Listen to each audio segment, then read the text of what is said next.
एक दिन जंगल में एक शरारती बंदर रहता था जिसका नाम चालू था। चालू को सब जानवर चालू बंदर कहते थे क्योंकि वो हमेशा शरारतें करता रहता था। कभी वो हाथी की दुम में पत्ता बांध देता, कभी तोते के घोंसले में पॉपकॉर्न भर देता।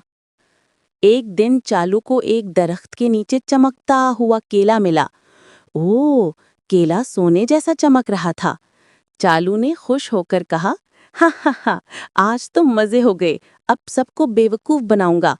लेकिन जैसे ही उसने केला चबाया, फटाक, एक आवाज आई, जो झूठ बोलेगा उसकी दुम नीली हो जाएगी।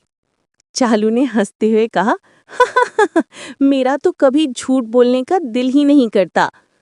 फटाक, दुम नीली। अब पूरे जंगल में सब हंस रहे थे। नीली दुम वाला बंदर, नीली दुम वाला बंदर।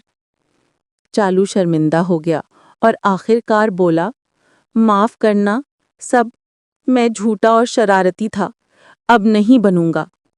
अचानक उसकी दुम वापस अपनी असली रंग की हो गई। सब ने तालियां बजाईं और चालू वाकई अच्छा बंदर बन गया। मॉरल: झूठ हमेशा रंग दिखाता है, कभी नीला, कभी काला। सच बोलने वाला ही सबका प्यारा बनता है।